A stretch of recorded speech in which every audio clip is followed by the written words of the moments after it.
और पूरे देश में आदिवासी दिवस मनाया गया। एक तरफ रक्षाबंधन का त्योहार, दूसरी तरफ आदिवासी दिवस मनाया गया। लेकिन आदिवासी दिवस इस बार पूरे झारखंड में बड़े ही सादे ढंग से मनाया गया, क्योंकि दिशोम गुरु शिबू सोरेन का निधन हुआ है। और अभी शोक, राजकीय शोक 3 दिनों का ही हालांकि था, लेकिन इसी शोक की वजह से जो एक समारोह होना था विश्व आदिवासी दिवस के मौके पर, उसे रद्द कर दिया गया और कहीं न कहीं सादे तरीके से आदिवासी दिवस मनाया गया है। हमारे साथ हमारे सहयोगी अमित हैं।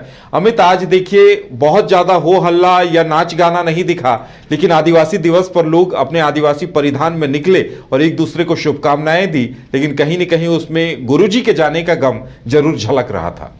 जी बिल्कुल, जिस प्रकार से विश्व आदिवासी दिवस मनाया जाना था जयपाल सिंह मुंडा स्टेडियम में, तमाम जो आदिवासी संगठन के जो लोग हैं वो एकत्रित हो रहे थे।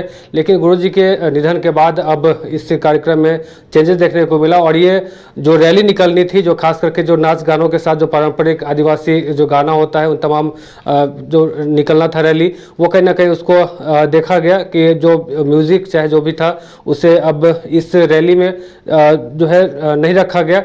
और ऐसे में सिरमटोली जो शरणार्थ स्थल है, केंद्रीय शरणार्थ स्थल से है, वहाँ से निकल करके अल्बर्ट एक्का चौक पहुँचे और उसके बाद वहाँ जो शहीद अल्बर्ट एक्का हैं उनके ऊपर माल्यार्पण किया गया। उसके बाद पुनः एक बार फिर से शरणार्थ स्थल तमाम जो रैली के जो निकाला गया था वो वहाँ पहुँचा गया। इस दौरान गीताश्री उरांव और तमाम जो लोग थे सड़क पर उतरे थे और उन्होंने साफ तौर से कहा कि इस आदिवासी बचाव मोर्चा की तरफ से जो रैली निकाली गई है, यह विश्व आदिवासी दिवस नहीं, हम लोग अधिकार दिवस के रूप में मना रहे हैं। साथ ही उनका यह भी कहना था कि तमाम जो मुद्दे हैं जो आदिवासी से रिलेटेड हैं, चाहे वो नगरी रिम्स 2 निर्माण को लेकर के हो या फिर कई ऐसे मामले हैं जिसको लेकर के हम लोग लगातार यह चाह रहे हैं कि चाहे वो पैसा कानून की बात हो, इन तमाम चीज़ों को हम लोग यही चाहते हैं कि जल्द से जल्द लागू और आदिवासियों का जो हक और अधिकार है उस पर जो है राज्य सरकार या फिर केंद्र सरकार इस पर पहल करे और हम लोग के जो अधिकार है उस अधिकार को पूरा करने में मदद करे। ऐसे में लगभग सैकड़ों की संख्या में लोग इस रैली में मौजूद थे और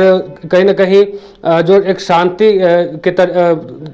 शांत तरीके से ये रैली निकाली गई, कोई भी गाना या फिर कुछ ऐसा नहीं था। लेकिन लोगों का यही कहना था कि हम लोग चाहते हैं कि हमारा जो अधिकार है, ये विश्व आदिवासी दिवस के तौर पर हम इस अधिकार दिवस भी समझते हैं और हमारा जो अधिकार है वो हमें मिलना चाहिए। बिल्कुल, तो आदिवासी दिवस के मौके पर आदिवासी समाज की तरफ से एक नया संकल्प लिया गया है कि अपने हक और अधिकारों को लेकर जागरूक होना है और दूसरों को भी करना है। और साथ ही कई मुद्दे आदिवासी समाज के पास ऐसे हैं जिन मुद्दों को लेकर पूरा समाज मंथन कर रहा है और अब उनकी तैयारी होगी कि जब सीएम हेमंत फिर से आकर एक बार राजकाज संभालते हैं तो इन तमाम मुद्दों को लेकर उनसे बातचीत की जाए। अमित, हमारे साथ जुड़ने के लिए और तमाम जानकारी देने के लिए बहुत बहुत धन्यवाद। गोल जहां 27 वर्षों के सफर में 17,000 से भी अधिक छात्रों ने डॉक्टर एवं इंजीनियर बनकर भरे सफलता की ऊंची उड़ान, जहां साधारण छात्र भी असाधारण सफलता प्राप्त कर बना रहे इतिहास।